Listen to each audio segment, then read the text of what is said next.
Witam serdecznie, 25 grudzień 2023 rok. Mamy godzinę 17, akurat i 3 minuty. I tak wygląda nasz kosmogram. Nie przedstawiłem Cię, Ryszard Borowiecki, Królewska Wiedza, czyli astrologia. Zapraszam. Tak wygląda nasz kosmogram. Co można wyczytać? Tak jak już wspominałem, na godzinę 17. To przypadek zupełnie losowy, ale mocno wyraźny z tym dniem. Dzisiaj w nocy urodził się Chrystus. Rozpoczyna nową epokę, czyli 2000 lat temu, no już troszeczkę więcej, bo mamy 2023. No więc chylimy się ku epoce wodnika. Czy ona już jest, czy też jej nie ma? Zawsze są te pytania i zawsze są te rozterki. Trzeba brać pod uwagę jeszcze jedną rzecz. Co było przed narodzeniem Chrystusa? Jak wyglądał świat wówczas, ponieważ były to najbardziej znane, zapisane historie w naszym życiu. Co nam to daje? To nam to daje, że jeżeli spojrzymy w tył, to wiemy, co będzie w przyszłości. Dlaczego? Dlatego, że historia kołem się toczy i musimy to respektować w każdym momencie i w każdym naszym zachowaniu. Teraz, dlaczego akurat mówię o tym? Ponieważ ten kosmogram czytam. Ten kosmogram czytam, a tutaj na samej górze, na osi, na tej, to zacznijmy od historii. Ascended, descended. Medium celi i mum celi. Na medium celi znajduje się Neptun. Neptun przejął całkowitą władzę nad tym horoskopem i dzisiaj faktycznie mamy święto. Ktoś by pomyślał, że akurat Pan sobie tak wybrał, bo przecież ascendent jest cały dzień. Tak wybrałem, ale po prostu nacisnąłem, zobaczyłem jakąś godzinę, dobrze odpowiada mnie. Dlaczego? Dlatego, że to jest taka godzina, gdzie możemy usiąść przy stole i rozmawiać. Jesteśmy już po obiedzie, a przed kolacją. Przed tym, co oglądamy, co sprawdzamy w swoim życiu i na czym stoimy, na jakich zasadach, przede wszystkim tych moralnych, to jest jedna sztuka, ale także jaka jest nasza etyka, dokąd sięgnęliśmy, bo sięgnęliśmy w tej chwili właściwie po najgorsze, co można było. Dzisiaj najmodniejsze walki gladiatorów, tak jak 2000 lat temu, gdzie było jednym z najważniejszych dzieł, to Quo Vadis. A teraz nasze dzieło jest kontynuowane, to samo. To są te walki tutaj Atlas Arena w mieście Łodzi, gdzie odbywają się właśnie te zawody, kto kogo znokautuje. Faktycznie one nie są tak krwawe, ale krwawe igrzyska 2 lata temu oczywiście były i niektórzy je odczuwają w bardzo przykry sposób. Część osób poszła właśnie wczoraj czy przedwczoraj pożegnać się co jakiś czas, czy tak zwana miesięcznica. Inni poszli z kolei jeszcze inaczej i nie mogą sobie darować. Jeszcze inni są ci, którzy mają po prostu zdrowotne swoje słabości, które właśnie też się rozpoczynają w naszej planecie ulubionej, którą w tej chwili omawiamy, Neptunie. Współwładcą znaku ryb, ponieważ nasz Neptun znajduje się akurat w rybach, jest Jowisz.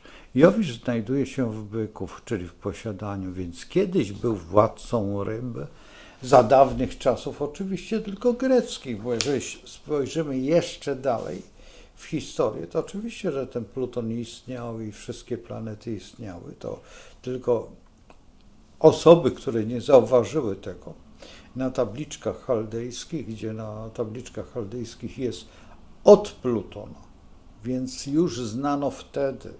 I sytuacja teraz jest taka, gdyby przyszło komukolwiek ze współczesnych astrologów odnaleźć Chrystusa i w dodatku jeszcze być przy władcy, podać pomysł zabicia męskiej płci, wszystkie czterolatki, ponieważ cykl marsowy trwa troszeczkę krócej, ale lepiej na wszelki wypadek. Więc to nie byli nieświatli mędrcy, jak ich nazywamy dzisiaj, albo uczeni, albo tak jak dawniej był taki okres, że magów, a jeszcze wcześniej astrologów. Czy odwrotnie, chyba najpierw magów, a potem astrologów. Dlaczego? Dlatego, że w pewnym sensie magia jest taką nauką, a astrologia jest wyjątkową nauką. Pomiędzy właściwie jest fizyką, a prognostyką, czy też jeszcze by można było dodać humanizmem. Dlaczego?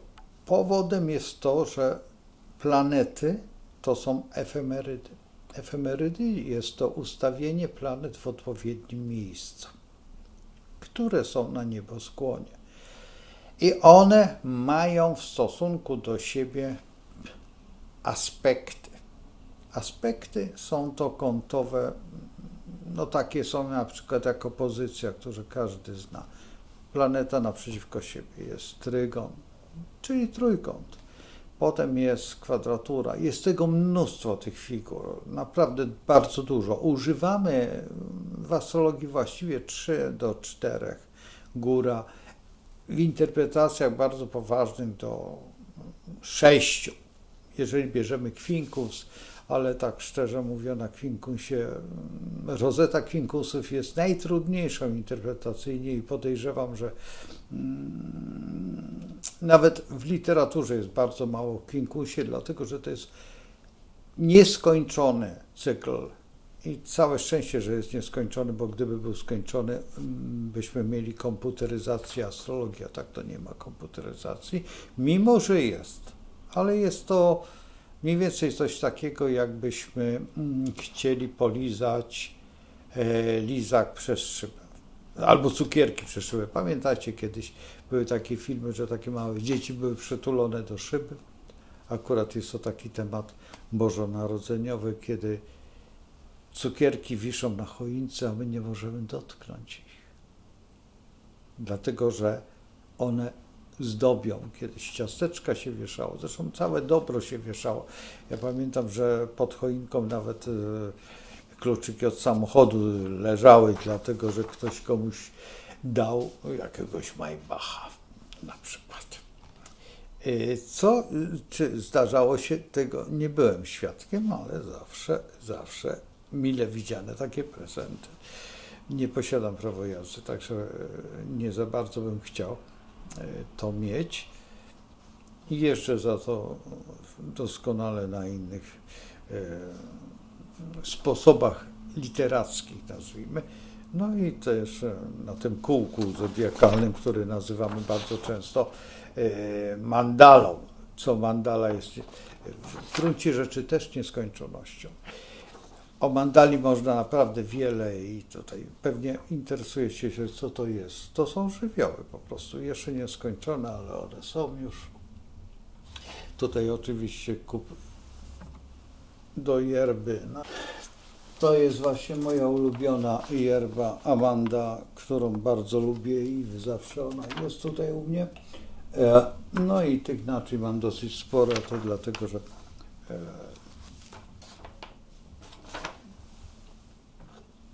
To jest naczynie od pana Cejrowskiego. Tutaj jak możecie, nie wiem czy widać, czy nie widać.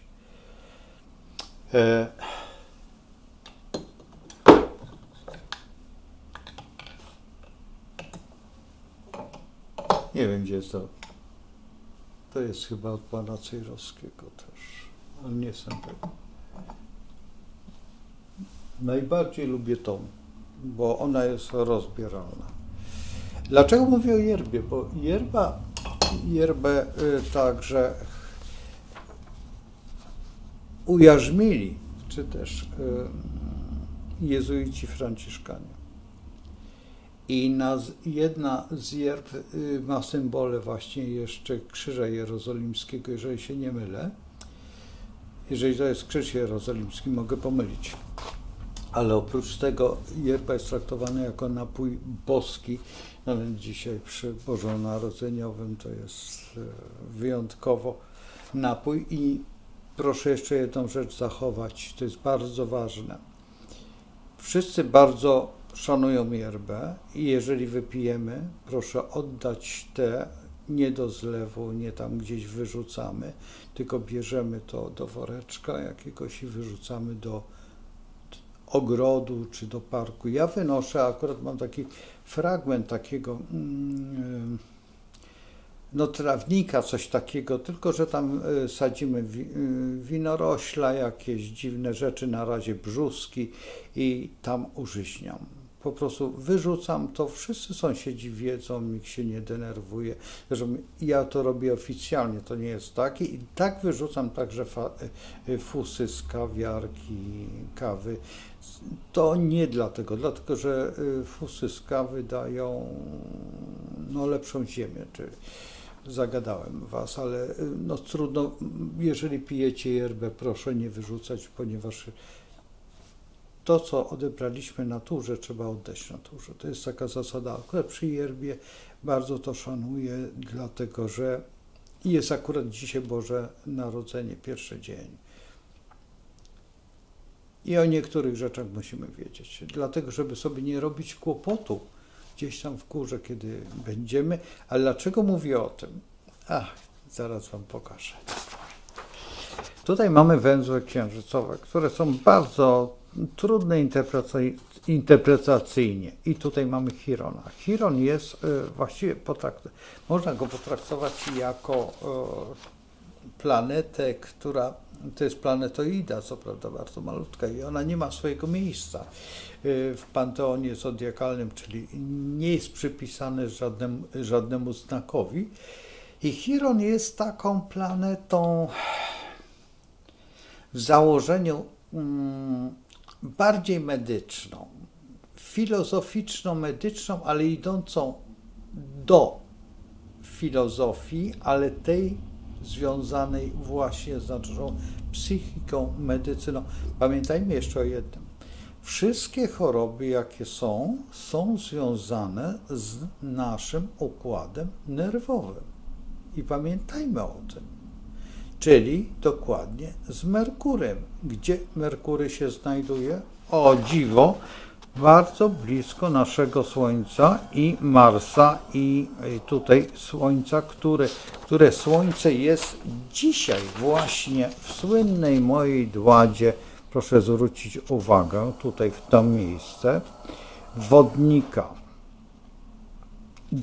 Mimo że Słońce znajduje się w koziorożcu, tutaj w tym miejscu, to jeżeli rozpoczniemy, że najpierw jest koziorożec, a potem jest wodnik, to właśnie znajduje się w drugim znaku, czyli musiało upłynąć 2,5 dnia pełne, prawie 3 dni od momentu pokazania się naszego koziorożca, więc to się zgadza, wszystko jest w porządku, wszystko jest szczęśliwe. Akurat teraz mamy wodnika i też musimy opowiedzieć, już kilka słów mówiłem o epoce wodnika. I wodnik też ma, tutaj Merkury ma na zadanie medialne takie. No i właśnie ze względu na ten układ nasze ukochane media ucierpiały parę dni temu i to w paskudny sposób, bo zaatakowano je nieprzepisowo, czyli tak jakbyśmy na meczu piłkarskim szczelili bramkę inną piłką jeszcze z trybuny. W założeniu i mówimy o tym, że trybuny chcą tak. No, było tak za Rzymu, że proszę, palec w tą. I jeżeli były te palce w dół, to kończyło się coś. Dzisiaj właściwie jesteśmy na tych samych trybunach, jesteśmy na tym samym igrzyskach i o dziwo te igrzyska są coraz bardziej wyraźne i coraz bardziej nas interesują, co będzie dalej. Jak będzie, panie Ryszardzie, co będzie? Odpowiadam wyraźnie. Za chwilę będziemy mieć nowy świat, nową rzeczywistość, czy ona będzie lepsza. Podejrzewam, że powinna być. Ja mam nadzieję, ale zależy tylko od ciebie, czy wierzysz, czy nie wierzysz. Jeżeli wierzysz w to, pamiętajmy o tym, że tutaj w części czołowej mamy tak zwany sonar. Bardzo, ja to tak nazywam. Ktoś z medycyny może powiedzieć, że nie, ale zaraz go uciszymy. To samo mają delfiny. To miejsce, ja byłem na takim wykładzie, co prawda nie związanym z medycyną, tylko z czymś innym, że jest to szyszynka. Taka szyszeczka, która znajduje się tam w środku głowy, w mózgu, tak, w małym mózżku. I ona tam robi te rzeczy. Czy się zgodzę, czy się nie zgodzę, nie odpowiem na to, ponieważ badań na ten temat jest tak szalenie mało i tak mało wyraźna w dodatku. To, co robi świat i to, co robi człowiek, nie wszystko jest eksponowane. Niektóre rzeczy są ukrywane dla świadomości wyższej, nazwijmy to w ten sposób. I teraz, jeżeli mamy tutaj ten sonar, który wyraźnie mają delfiny. Między innymi no, delfiny są chyba jedne z najlepiej przystosowanych zwierząt a są to ssaki, które porozumiewają się właśnie tutaj tymi falami, czyli puszczają dźwięk i ten dźwięk wraca. Tak jak podobnie nietoperze, tylko nietoperze do lotu stosują, chociaż o nietoperzach tyle wiemy, co prawie nic. Ale za to wiemy oczywiście od niektórych, że te nietoperze możemy jeść i potem mamy jakąś taką dziwną zarazę. Bo ktoś tam zjadł, albo przeleciał, albo coś tam. Możliwe, że tak jest, a w gruncie rzeczy, no, ja pamiętam nietoperze tylko z dzieciństwa. Teraz niedawno, jakieś 10 lat temu widziałem gacka. To jest taki półnietoperz, ale nietoperz. I to wszystko właściwie. Przejdźmy do tematu. Mamy święta i mamy problem, który jest w naszej naturze. Czy pójdziemy prostą drogą, czy nie? Czy będziemy nadal oponować i nadal będziemy wybierać jakieś erzace pod wpływem mediów? Pod wpływem mediów, to jest najważniejsze. Ja cały czas tłumaczyłem, przejrzyjcie życiorys. Sam popełniłem błąd na zajęciach swoich. Właśnie te osoby, które oglądają, właśnie pochowaliśmy niedawno Ewę. I Ewa bardzo krytycznie do tego podeszła. Szczerze mówiąc, troszeczkę mnie to boli, kiedy ktoś do mnie podchodzi właśnie z taką krytyką. Dlaczego? Dlatego, że albo wie coś więcej, albo ma jakąś wiedzę i nie chce powiedzieć. Wiecie, publicznie, ogólnie.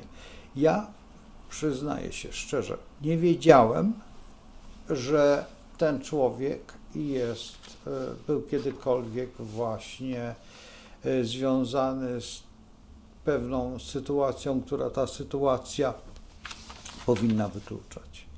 Takie osoby dzisiaj mamy skamuflowane i między innymi taka osoba się znalazła, wiecie gdzie, i dzisiaj jest na ustach właściwie wszystkich, a nigdy tak to stanowisko nie było najważniejsze, ale robi się z tego kabaret, robi się z tego jakąś komedię, robi się z tego coś i najważniejsze, że wchodzi w panteon właśnie tej planety, o której mówię, i ona przecież stanowi to, że jak to przecież ta osoba jest tak związana. No jest. Tylko nie z tym, co byśmy przy głębszym zgłębieniu będziemy wiedzieć. I zawsze radzę sprawdzić, kto, co, jak, a nie popuszczać swojej letniej swobody. Pamiętajmy o tym, że jest zima.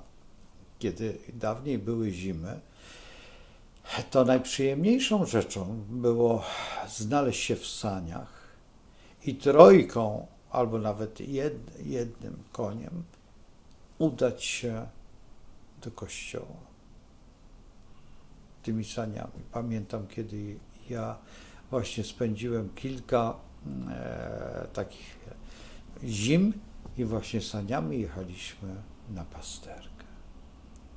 Było to przeżycie niesamowite, ponieważ konie uwielbiały nas, były kołdrami przykryte, dergami.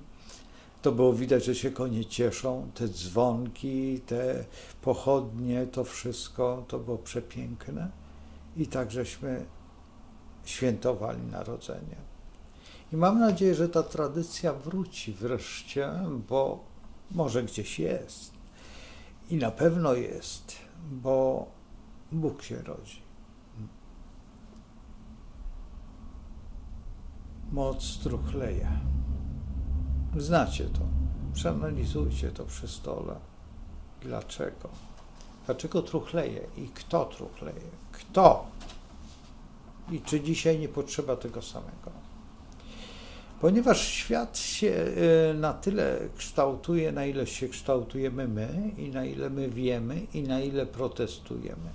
Ten sonar, wracam do tego sonaru, on rzuca nam jakieś historyczne słowa, które gdzieś w przestrzeni się łączą i uderzają w tą naszą planetę dobrem albo tą mocą.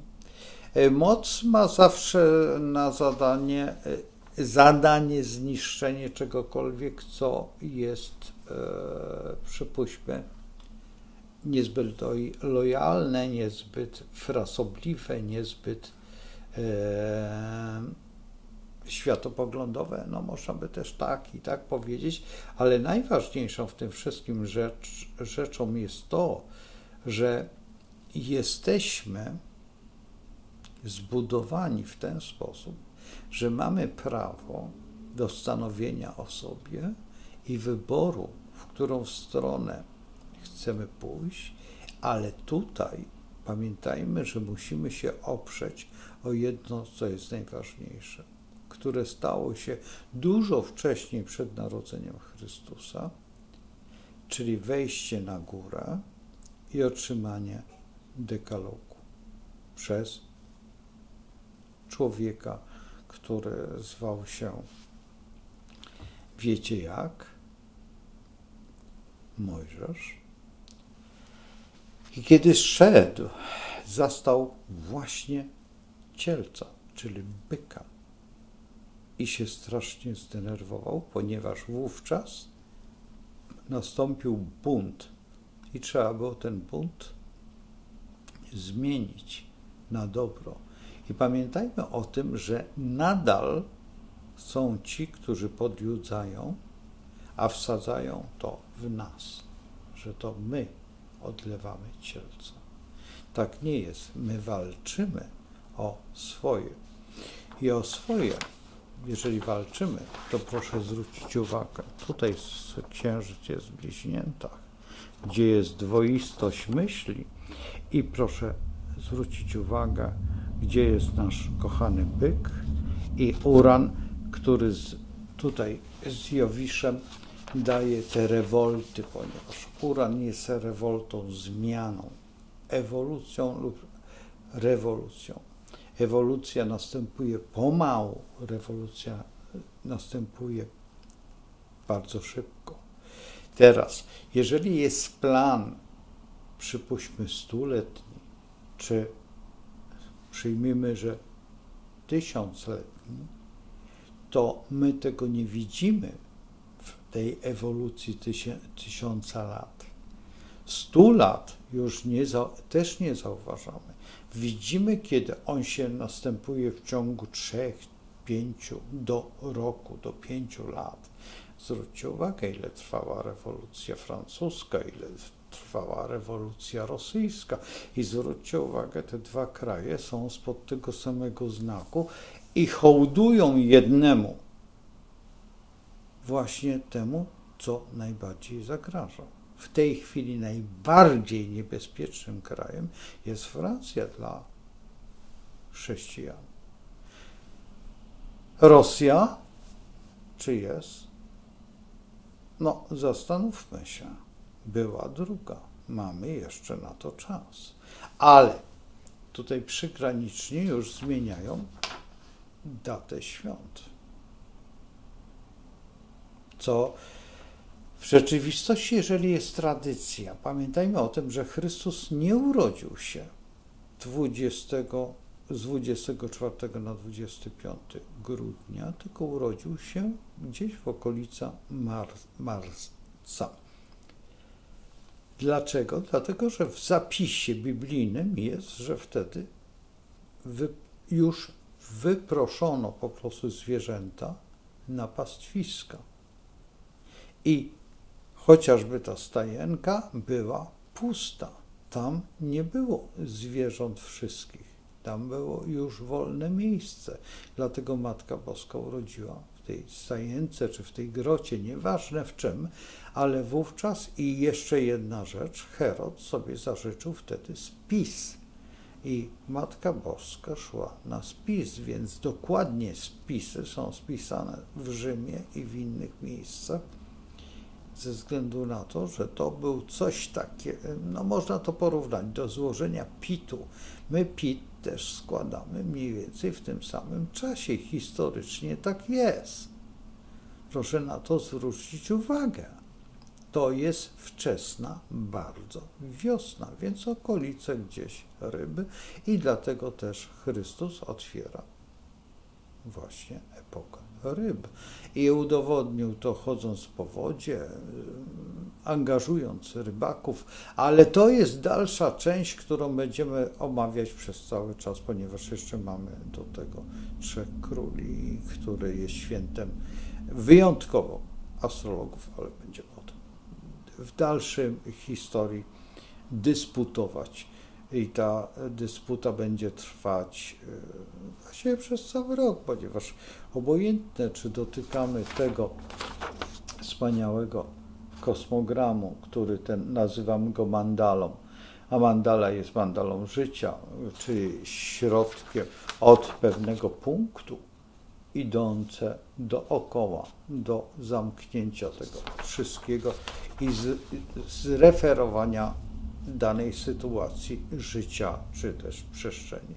I proszę zwrócić uwagę na jeszcze jedną rzecz, że Słońce akurat znajduje się w tej historii, tutaj z tym Marsem, Merkurem i te wszystkie działania Merkurego, czyli tutaj i Marsa musiały się wydarzyć. Musiały się wydarzyć i nie tylko w tych dziedzinach, we wszystkich dziedzinach, zarówno jak i próbowano w medycznej, nie udało się w tej chwili, w tym ostatnim okresie, ponieważ planety troszeczkę te wolno się poruszają. Słońce jedynie się szybko porusza, bo za chwilę opuści naszego koziorożca, ale to jeszcze musi potrwać przynajmniej te 20 parę dni.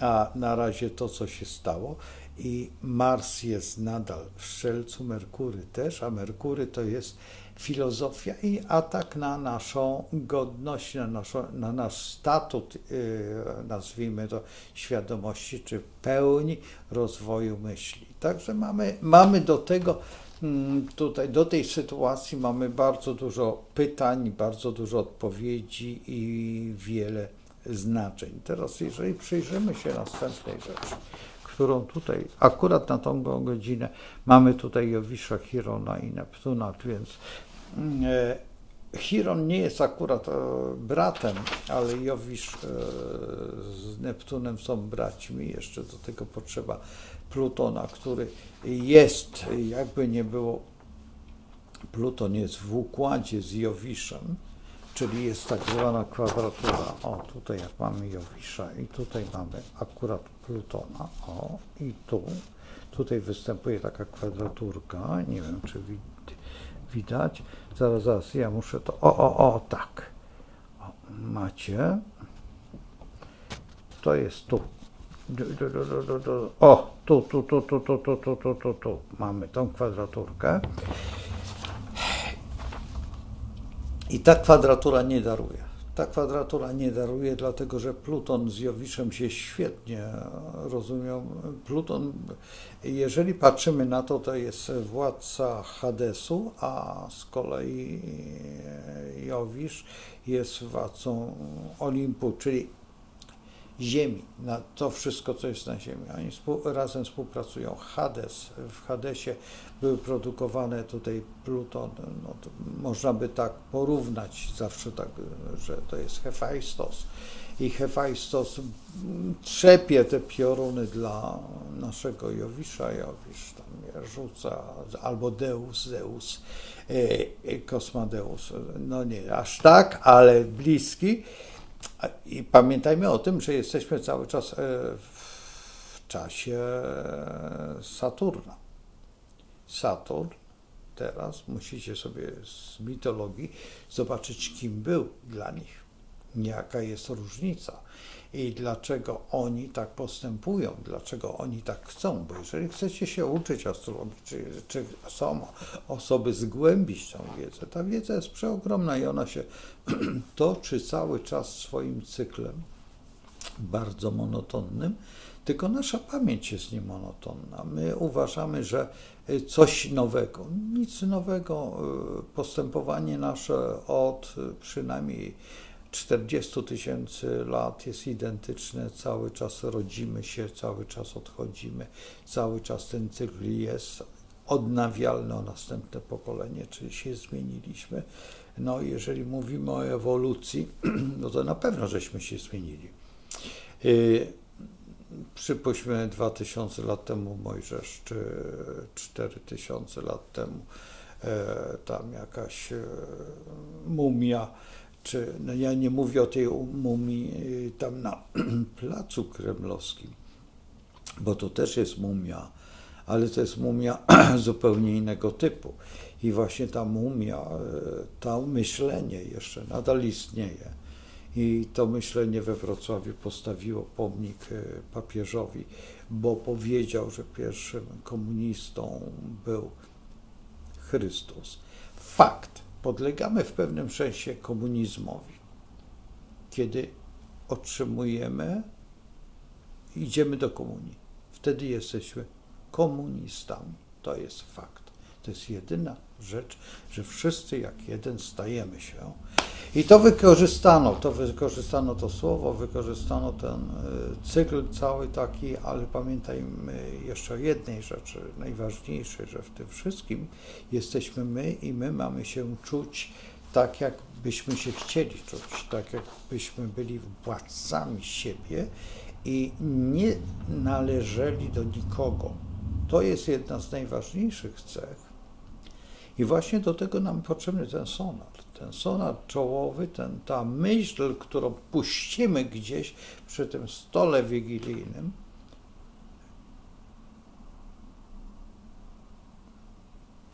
I jego w ten pierwszy dzień świąt, bo Wigilia już była, ale w ten pierwszy dzień świąt, drugi dzień świąt i każdy następny dzień nie zwątpimy zwycięstwo. A żeśmy kilkanaście razy pokazali, co potrafimy my tutaj, Lachowie, z prawdziwego zdarzenia i z krwi i kości pochodzących, bo trzeba brać pod uwagę, że jesteśmy tacy dziwni troszeczkę, dlatego że Wielka Lechia była nie do Odry, a troszeczkę dalej, także tam też są nasi lachowie, tam też oni myślą i w tej chwili dostają tak zwane baty. Nasi lachowie są, no to jest następna historia, o której będziemy też dyskutować. Mam nadzieję, że dużo się dowiemy o tym, jacy byliśmy i tutaj ja już mówiłem o tym, ale dobrze by było, żebyśmy się przestali kłócić. Słuchajcie, kończę już, bo dużo powiedziałem na ten temat. Spotkajmy się gdzieś w jakimś kościółku.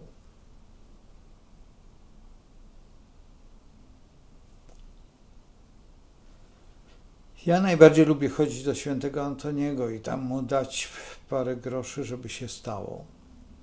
Nie rozmawiać z nim, on już wie, znaczy poprosić go o to. I żeby się to wszystko skończyło, to zło, żeby wróciło do normalności. Czy ta normalność jest? Uran jest planetą normalności. To tylko osoby, które chcą zmienić to i na siłę, żebyśmy byli bardzo szczęśliwi, bo będziemy mieli tak wiele, że prawie nic, no to wtedy będziemy naprawdę bardzo szczęśliwi. Ja nie wiem, czy lis w klatce jest szczęśliwy, czy no macie ten ptaszek w klatce, tak? No i które życie jest lepsze? My lubimy sobie zrobić klatkę. My chcemy być w klatce. Nam jest wygodnie w klatce. Ale ta klatka, ona się coraz bardziej zmniejsza. I rozumiem jechać samochodem z wielkim lwem i trzymać na sobie klatkę i jest nadzieja, że lew jej nie ściśnie tej klatki, bo ona jest większa niż jego paszcza.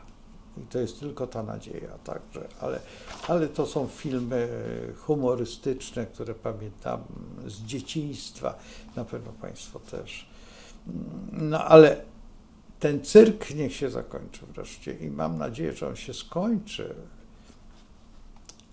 Tylko żebyśmy nie wybrali następnych trolli do zabawy, bo będziemy mieć wówczas naprawdę historię Republiki Bananowej, jakiejś takiej, nie wiem, czy mnie czasami tutaj nie zbanują, ale jeżeli zbanują, no to trudno.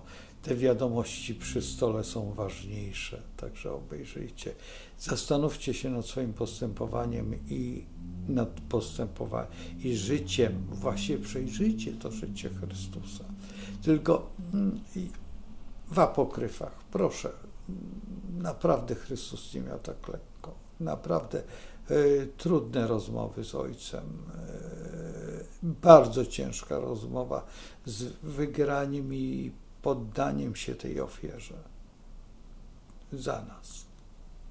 Za nas. Jeżeli ktoś coś mówi, to najpierw musi pojąć jedną rzecz, że kiedy Kolumb dostał się już do tej Ameryki, ja mówiłem to kilka dni temu przy świętym apostole, że on już tam był i oni wiedzieli, że wszystko znali. I kiedy ci mędrcy indiańscy przeczytali to w tych książkach, uznali go, a przecież wiemy, że Atapalka, chyba tak on się nazywał, odpłynął przywiązany do masztu w ten sposób, ukrzyżowany, odpłynął. I kiedy te statki płynęły, niosły nadzieję. Czy ta nadzieja dzisiaj jest? To tylko ci, którzy byli w Guadalupe, mogą powiedzieć. My mamy Częstochowę, mamy Licheń, mamy mnóstwo naszych matek.